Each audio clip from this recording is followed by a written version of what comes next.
Marketers don't need a crystal ball when they have real-time insights. Let your data lead. Visit the page to learn more.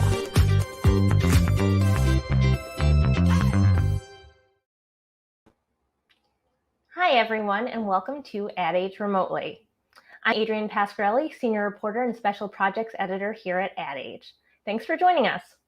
And a special thank you to our sponsor, Salesforce, for helping to make this live stream happen. Earlier this week, the National Retail Federation announced a very rosy annual holiday shopping forecast. They are predicting record spending this season to as much as $843.4 billion. That's a 10.5% rise over 2020. Here to talk to us about how Kohl's is getting a piece of the holiday spending pie is Chief Marketing Officer Greg Revelle. Hi, Greg. Thanks for joining us. Hey, good morning, Adrienne. Great to be here.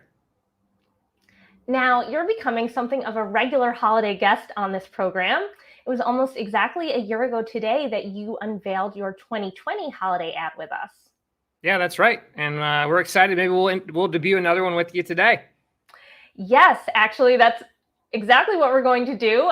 Without further ado, let's show the holiday spot that Kohl's has for this year.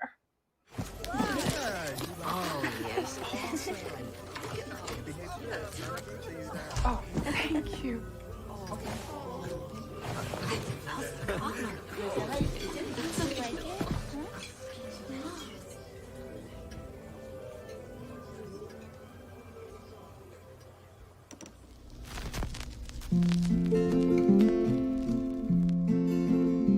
If there's anything that you want, if there's anything I can do, just call on me and I'll send it along with love from me to you, from me to you. Just call on me and I'll send it along with love from me to you. So tell us a little bit about the thinking behind this year's ad.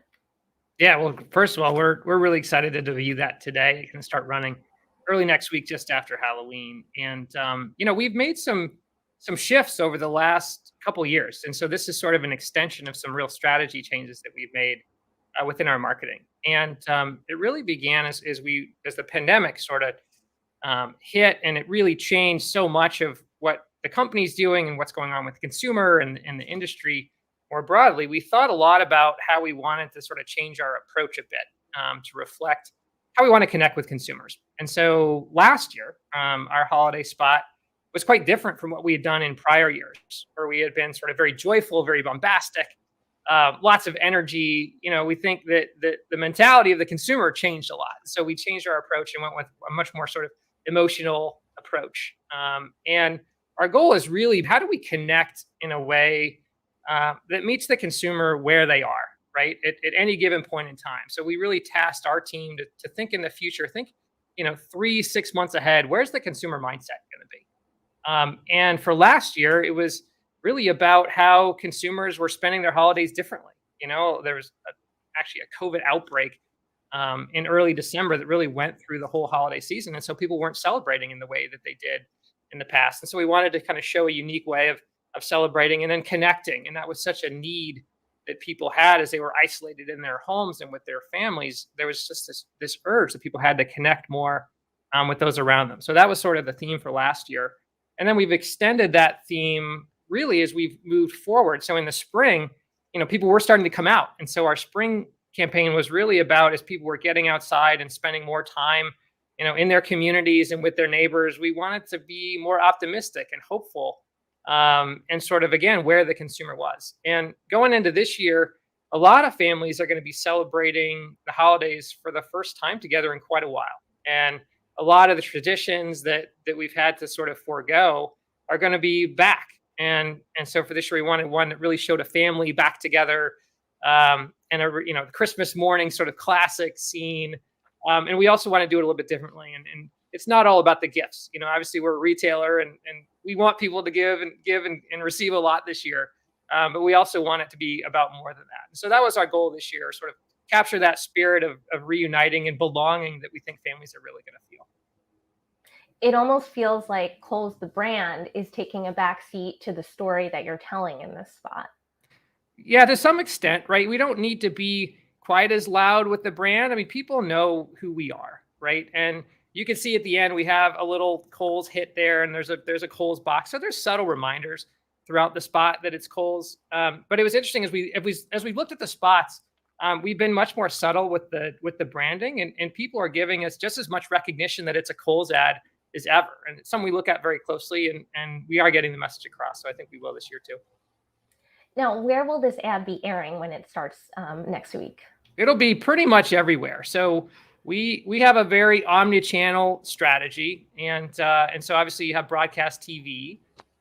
We also use a lot of our digital channels as well. So you'll see this in over the top, as well as some digital video, and then we'll cut it down into various components depending on the platform. So you'll see some of it in social as well, and you'll really see it everywhere. That's kind of the idea. And then this is also just one piece, right? So we have a sort of a high level branded element. Then you'll have a lot of promotion and sort of gifting ideas as well on top of that, in addition to tons of specific iterations of holiday depending on the channel. Where would you say the bulk of your holiday marketing budget is going this year? And how is that, if it is, different from last year, for example?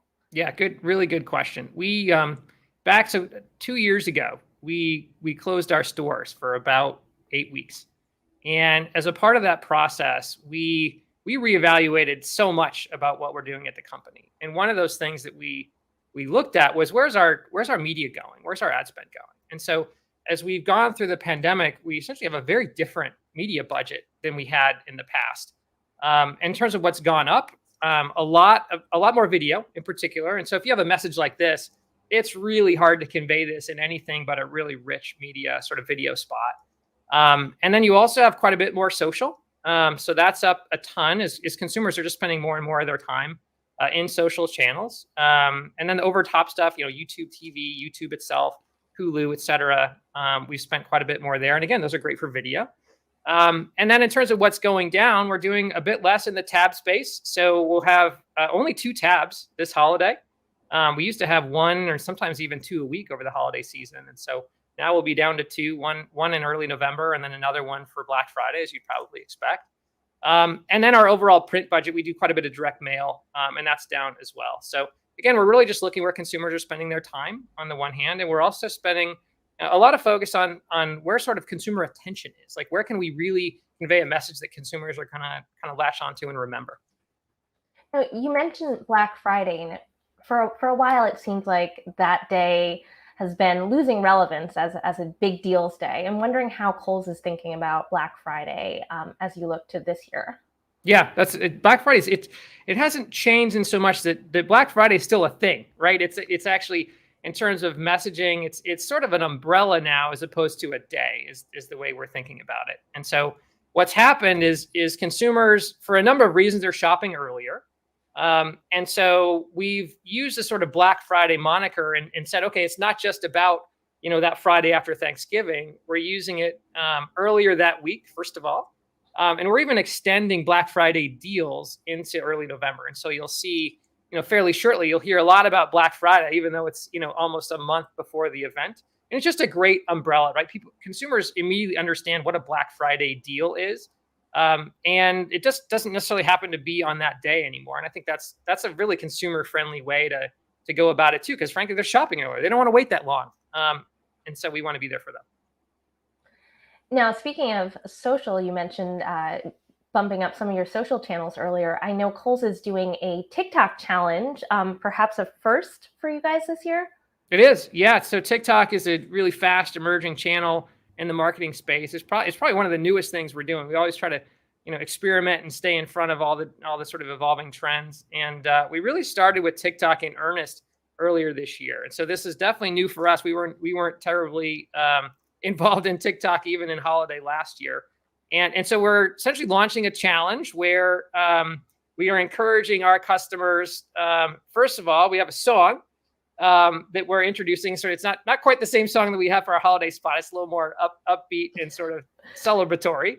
And then we're encouraging customers to celebrate their holiday traditions using our song. And so we're really looking forward to the content that we get back as, people are getting ready for Thanksgiving. They're laying out their tables. They're, getting ready for Black Friday shopping, even opening presents. There's all sorts of different traditions that we want to celebrate with song. And then in New York City in the Flatiron District, toward the end of December, we're going to showcase some of the best content that people share with us. So kind of a fun way to engage with the platform. And also, every platform is different. So we're still learning what is the kind of content that resonates on TikTok. And we think this one's going to be a hit.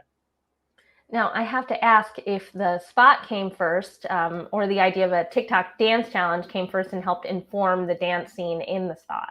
Yeah, so it's funny that the spot came first. There's a little bit longer lead time with these kind of things. So we really started thinking about it about 6 months ago in terms of the theme that we wanted to hit, and got into all the production of that really just a couple months ago.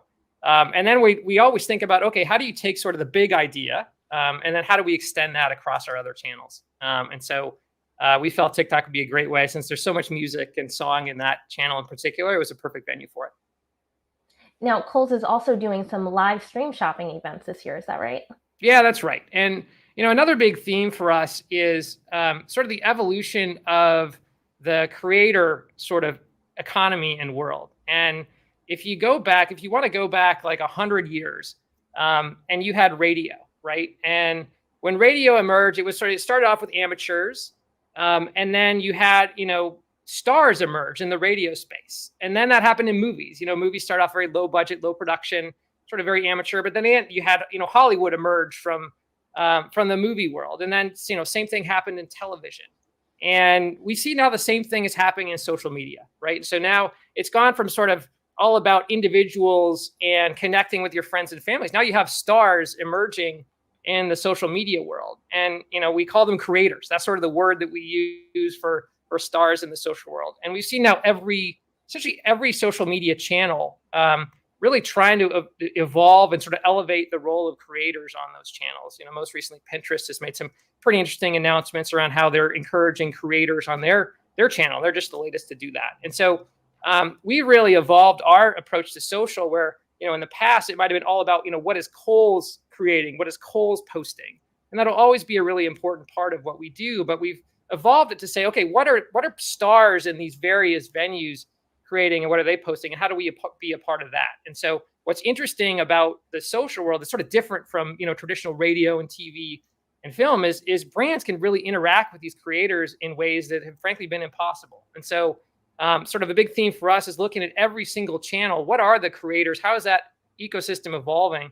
And then how does Kohl sort of play? And so we're doing that in Instagram, TikTok, doing on YouTube. So essentially every channel that we're looking at, we're trying to identify how do we connect with sort of the stars in those various channels. Well, we actually have an audience question on the metaverse, basically, from Kim Lestrange asks on LinkedIn, are you making an effort to enter the virtual space? Is that something Kohl's is thinking about? Yeah, I'd say we've thought about it in sort of generic terms. We've done, like, AR has been a really big theme with like Snapchat, for example. And so we played really even early on as they were launching their sort of lenses and filters and these different technologies to use your phone in order to create a sort of a virtual environment. We've been playing in that really for a couple years. And that's probably been the most mainstream form of what we're talking about here. Now, Google and others, I think you probably remember, like, Google Glass, like way back in the day, almost 10 years ago, they talked about sort of these glasses and having this immersive experience. And obviously that didn't take off. It'll be interesting to see. It's a different time. Consumers are in a different space. And so we'll watch what Facebook is doing. And from what I got a sense of, it's pretty far out. So they're really early in their journey, and we'll just watch and evolve as they do. Now, I know Kohl's worked with Yard NYC on the spot we just saw. Tell us a little bit about that relationship, and if you're also working with any other outside partners as you think about your holiday strategy.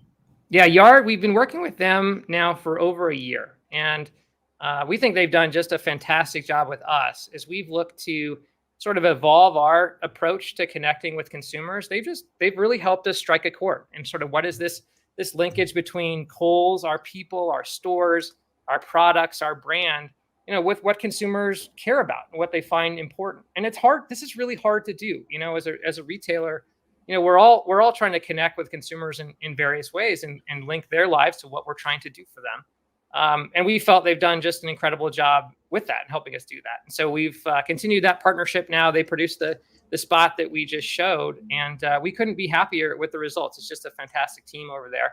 And I also give, huge kudos to our team as well. In terms of how we work, we're very collaborative. And so we don't just outsource, all the strategy and all the work to partners. Our team has done a really good job sort of setting and evolving those strategies and in the execution as well. So it's just been a wonderful partnership. Now, I want to talk a little bit about the supply chain crisis. But before we get to that, we have a message from our sponsor, Salesforce.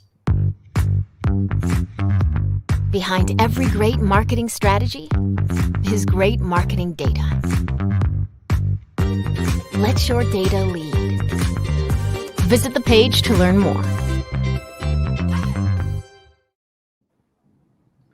I'm Adrienne Pasquarelli here with Greg Revelle from Kohl's.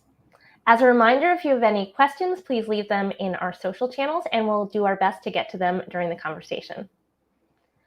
So Greg, one of the biggest issues, it feels like one of the biggest issues retailers are grappling with right now is delays in production and shipping problems.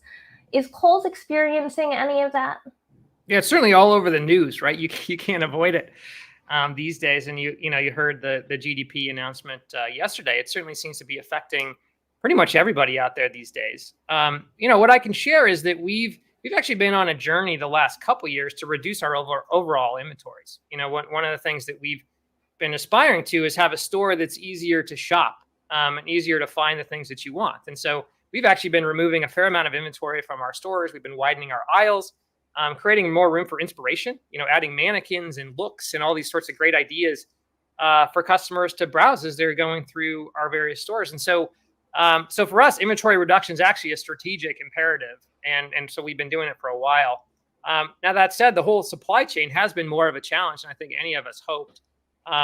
The good thing I can say coming out of that is we will have billions and billions of dollars worth of inventory this holiday. So, you're not going to see empty shelves or anything like that. And the other thing is that we have done a lot of work over the last couple of years to really reflect in our marketing the content that we have or that consumers are really interested in. And so, over the course of the pandemic, we've done a lot of work to understand, what is consumers, what are they buying? And then we've been able to sort of work back from that and evolve all of our marketing so that it really reflects consumer demand. And the same thing is the case on the supply side. So, if we're running low on one item and we have another item that's similar, we can very quickly switch our marketing and all of our site, et cetera, into the content that's there. And so we feel like we're pretty well set up with the agility that we need to respond pretty much no matter what happens. It sounds like you're trying to keep things flexible when it comes to certain products being out of stock or that kind of thing. And I assume that's partly because you are investing so much in digital media now and social channels. Yeah, that's a great point, right? So if you had a print channel, whereas before, you had to set your content, 2 or 3 months in advance, that obviously makes it a little bit more difficult to really flex. And as we've invested so much in our digital and as well as sort of working back from that, all the systems and the technologies behind personalization, we're able to match our supply and our demand really efficiently now. And so we can basically react in real time. And we have thousands of SKUs, across our assortment. And chances are we have one that you're going to like. So we feel pretty good about our ability to do that. Well, speaking of SKUs, what are some of the top items that Kohl's is promoting as gifts this year that we're hoping will still be in stock when we start or continue our shopping? Yeah, there's a couple of themes. The pajamas for the family is a really big one. It really kind of kicked off about 4 or 5 years ago, pretty small, and it's just been growing and growing ever since. And this year, with so many families getting back together, it's just kind of a fun way to celebrate. Another one is you have holiday decor, right? And so, consumers and families generally are inviting people into their homes for the first time in a couple years in many cases. And so they're looking to refresh their Thanksgiving and Christmas celebrations. And so, that's going to be a really big one, especially early on in the season. And then you've got all the great activewear that we have, Nike, Adidas, and Under Armour. That's been doing very, very well. And we think those are going to be great gifts this season. And then we've got some new brands as well. We've got Sephora for the first time in 200 of our doors, as well as online. And we couldn't be more excited to be a real player in the beauty business. And that's really giftable as well. So we have a bunch of, no matter what you're looking for, I think that there's great options for you. And then there's plenty of assortment and stock in terms of the things that I mentioned as well. Those family pajamas are still going strong. I guess this year it does make sense with the reunion and pajamas for the grandparents and all of that. So there are opportunities. Absolutely. You mentioned Sephora, so I do want to talk a little bit about that.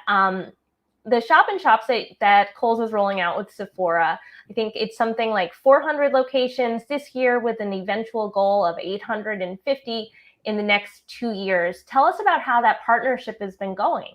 Yeah, that's great. So just to kind of give you a sense, we have 200 doors that we've launched now, and so we'll have those for Q4, and then it'll be 850 doors over the next couple of years. So a pretty aggressive expansion plan as well. And this really came from our just kind of brainstorming a while ago about, what are the categories that our customers would really like to see from us, and so when the opportunity came to partner with Sephora, we were incredibly excited about that because our customers have been saying, beauty is really important to them, and it'd be great to have that in our stores. And so, the story that's pretty extraordinary, right? We launched this partnership, it was about a year ago, and so we're in the middle of this pandemic. You know about all the supply chain and sort of all the logistics challenges that are out there. Plus, you have having to do everything virtually. So we worked almost exclusively in a virtual world with Sephora to get this whole deal off the ground. We have this global supply chain responsible for, basically producing all the fixtures and the designs. And then you have construction crews that we had to hire across the country to actually get all these stores up and running. And then synchronizing all these kind of things all while there's a pandemic going on. It was a pretty extraordinary effort by both teams. And honestly, we couldn't be more excited. It just run like clockwork. And then since the launch, it's been incredibly well received. I mean, I'd encourage, if you haven't been in one of these stores, they are incredible. I mean, just beautiful shops. They're every bit of Sephora branded. It's their latest and greatest fixture package. And then the products as well. It's a real Sephora experience. And our customers have just loved it. We've been really pleased, and they have as well. Now, is Kohl's exploring any other shop and shops as well? We're always looking for new ideas, right? And so, we've talked about Amazon. That was a pretty pioneering partnership that we've launched. That's doing incredibly well. Sephora, as I just said, is great. So, we're always on the lookout for new ideas, but nothing to report beyond what I just shared. Well, we're almost out of time, but I wanted to talk a little bit about the customer experience and some new self-pickup options that Kohl's is piloting this holiday season. Yeah, so fulfillment has been an incredibly important evolution for us. We have great products, obviously. We have what we think are very robust marketing campaigns. But also what's important is what is the actual experience that we're giving the customer. So we've done a lot of things to augment our store experiences. I mentioned, some of the things around widening the aisles, making it easier to shop, lots of inspiration in the stores as well. But the last mile is also really important. Convenience has been a critical differentiator, I think, through the entire pandemic. So we launched our drive up experience where you don't even have to go in the store right after the pandemic broke. And so that's been an incredible feature that a lot of our customers love. And so we're going to expand that this holiday with more drive up parking spots, et cetera, so that we have the capacity to help fulfill that demand. We made returns easier as well. So we've simplified our returns experience. Our Amazon returns experience is absolutely amazing. It's really seamless. And we know customers are going to return things, for Kohl's too. So we've worked on enhancing that. And then from a pickup standpoint, what we're starting to do is actually non-assisted pickup. So if you go in a store, we're piloting this idea where you'll have essentially a number of racks that have orders that are really convenient. Just walk in, pick it up, and walk out without having to work with an associate. And so again, just making that process really seamless to make the holidays easier is something we're pretty excited about. Now that makes me worry about theft. I mean, it almost feels like the honor system is there. You just have to use the app to kind of match it to the order, or how does that work? Yeah, it's a good question. It's certainly a concern. Anytime you kind of evolve the store experience, we call that shrink in the industry. And you're always having to look at that and see if that goes up. And I'd say we're always watching that, of course. But at least for the moment, yeah, we're pleased with how it's going, and we're going to continue to learn. And do you anticipate that people will continue to come into the stores and do some inspiration shop, or do you think some of these other options might be the bulk of shopping for holiday?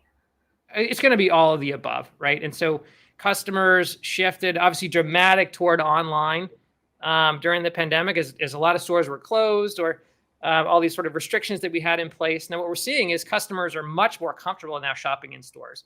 And when you think about a lot of the assortments that we have, if you're talking about apparel and footwear, it makes a really big difference to be able to see and feel and try on the product.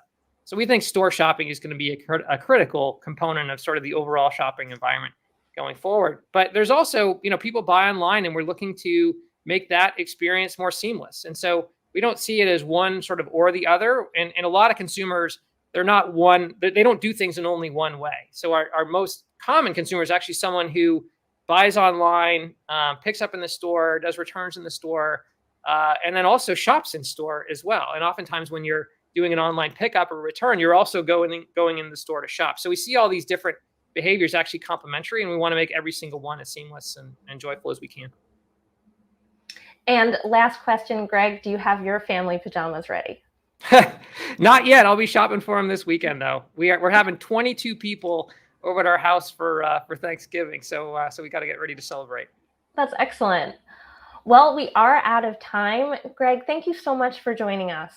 Yeah, thank you, Adrian. It's been a pleasure. Really enjoyed our time today. And thank you again to our sponsor, Salesforce. As always, thank you to our Ad Age live stream dream team, Arabella Breck, Alfred Mascaroni, and Anna Sakula. Check back with Remotely in the coming weeks as we continue to feature marketing leaders talking about their holiday plans. And don't forget to register for our streaming conference next month. Go to adage.com for updates. Thanks for tuning in.